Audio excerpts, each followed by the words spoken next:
So we just had something unexpected happen with that Porsche, so that way, okay, hopefully it will not happen to you. Make sure to stay until the end, you will see what we're talking about.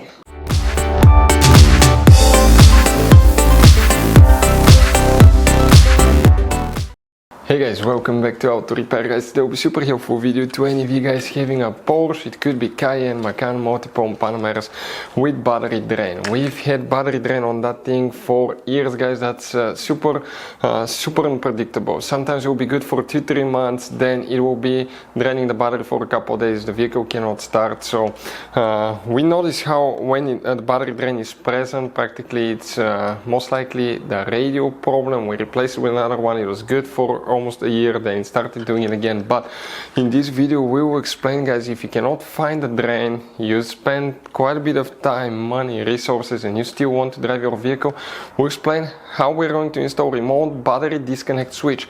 Back in the day you used to have that switch that you manually open the hood and you disconnect the battery, right, so it doesn't drain it. Now for the Cayenne that's inconvenient because, for instance, the battery is under the driver's seat, so he cannot do that. There is another trick, but still it's not worth it. With this thing, let me show you guys. You can press a button, okay, you press a button, it could be on and off. So on, the battery is on, off, it's off. Super simple, right? And it has only 3 milliamp standby current. What actually guys is good thing about those, because it's very smart. It will deactivate the remote control supposedly when the vehicle is over, let's say, 13 something volts. I'll put more about the product in the description of the video below so you can check it out. So while you're driving the vehicle, you cannot disconnect your battery. And if the battery automatically drops below 11.8 volts, it will automatically disconnect it. That way the battery will not die all the way and you can still restart your vehicle. So we'll explain how to install it guys today. What we're going to do now on that Cayenne. Okay, before we continue, let's explain a little bit about us. So before we start, let us tell a little bit about us guys. Every single car we get here at the garage, we try to make at least 200 to 300 free videos on every single car. We take them completely apart, we show you how to fix engines, transmissions, bodywork, fuses, codes, almost anything you can think of. Why we do that? Because our mission in the shop is to save you as much money as we can. All we need in return, please subscribe to the channel, like the video guys, that way we can keep making them absolutely free. So here what we have guys on that Cayenne, we're going to go ahead, okay, and we're going to go ahead and remove the bolts for the seat, because here guys, okay, that seat needs to come all the way. I will show you now. It needs to come all the way up, okay, so we can actually flip it and get to the car battery and install that thing. That's a triple square M10. We'll put links in the description of the video below where you can get them from, but it's right here. All we need to do, go ahead, okay, pre-loosen the seat bolts on the front. Well, that hasn't been okay out for a while, so this one is about to come out. Perfect. Might have some rust here, I guess, because we've been taking, that's the ski mobile winter time. And the same thing on the other side. We have one more.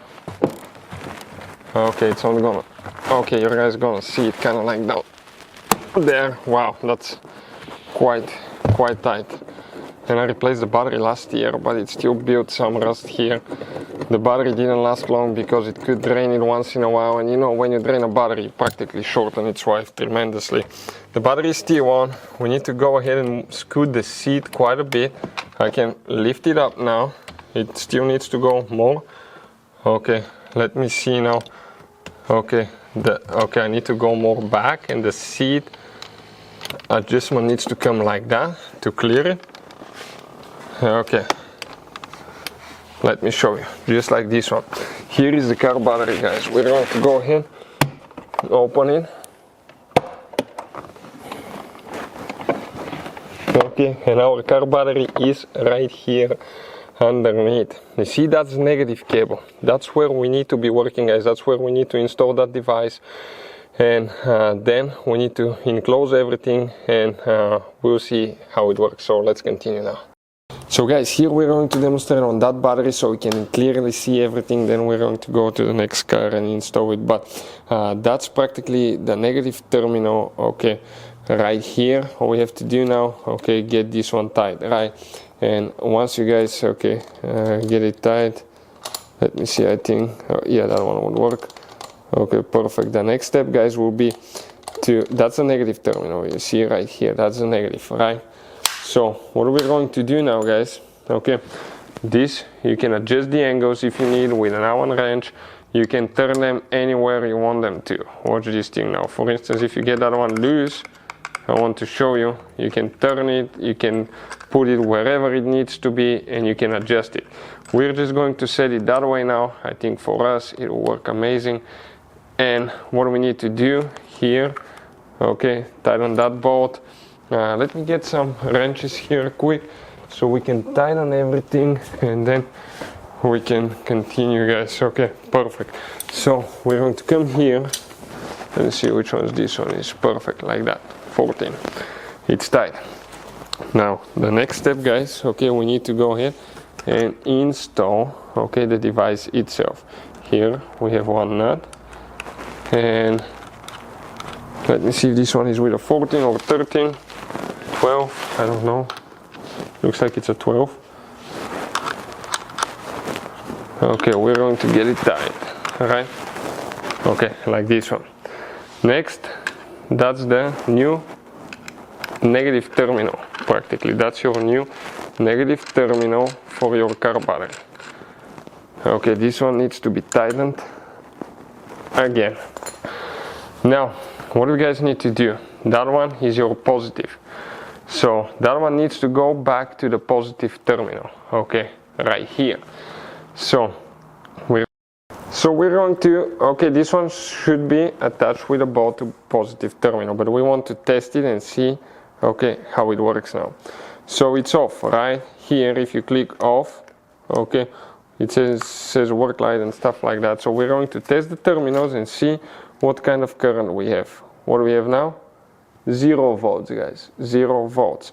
If I click on, we have 12.73 volts. Now, okay, I want to keep it like this one.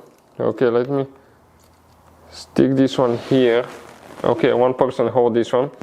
I'm going to press the button, okay, the remote control now button, right? We have 12.74 volts off. Oh, 1 sec, doesn't work. Why?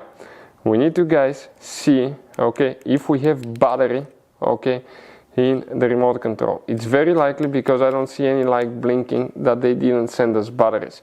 So that will be one thing that we need to check, and then we'll continue. So guys, what we needed to do, we needed to get a battery. Didn't have batteries because when they ship them, I guess, they have quite a few restrictions. So we're going to go ahead and install it now. It was pretty easy so far, taking it apart, just 3 screws on the back side.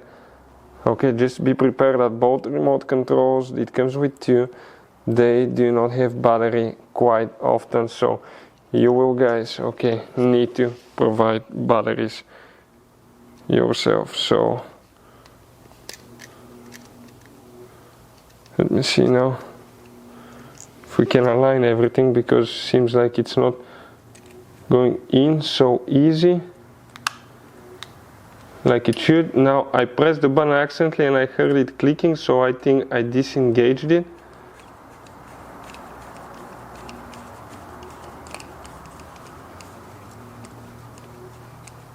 Okay, one is in. Working on the second one now. Second screw. Okay, I dropped the third one, and second one is even not tight all the way.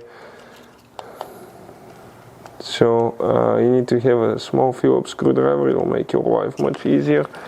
Now we're working on the third one. Once we install that one, we'll test it and see how it is.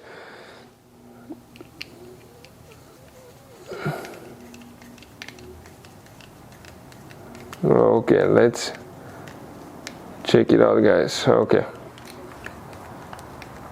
perfect. Now, okay, let's measure the voltage. Okay, now, okay, we measure 12.73. I click the off button, 0.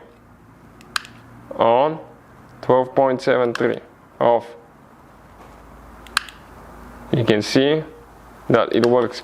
It's 240 amp high current, capacity. Make sure you do not exceed that one. I would not recommend to go even over 200 because you just want to be safe with those things. But you can see, guys, okay, now, okay, you can see how eventually it turns it off, guys, okay, and loses all the power. With one click of a button, comes back on, one click of a button, and it's done, guys. So now what we have to do is install it in the Porsche, and we'll test it and see how it works there. So guys, we installed it in the car. In some vehicles it will not work. The ones that have the alarm systems will not work all the time. We will explain why, especially German ones, because their alarm systems have integrated battery. And now, for instance, okay, you can see the car has electricity, right? Okay, check this thing out. Everything works as it should. And I can go ahead and disconnect it by pressing the off switch. Okay, let me focus. And automatically lights off. On. It turns the battery on, right? Everything's great. Everything functions perfectly. Now, if it's on and I go ahead, okay, I go ahead and turn now, okay, the car, lock it, okay, you can hear the alarm, right? But now, guys, I want to show you something. If I go ahead and activate the battery disconnect switch to disconnect the battery, you're going to hear the alarm now. I'm going to show you, and then I have to deactivate it because it means you disconnected the battery, kind of like you were trying to steal the vehicle, maybe with a tow truck or anything like that. So be ready, it will be loud now. Okay, that's it right there. Now I can turn the electricity back on, but the alarm still on, guys. Okay, you can see it's still on. So on some vehicles it will not work, so do not waste your money. But if you need to buy the product, we'll put the link in the description of the video below. Thank you for watching, see you next time.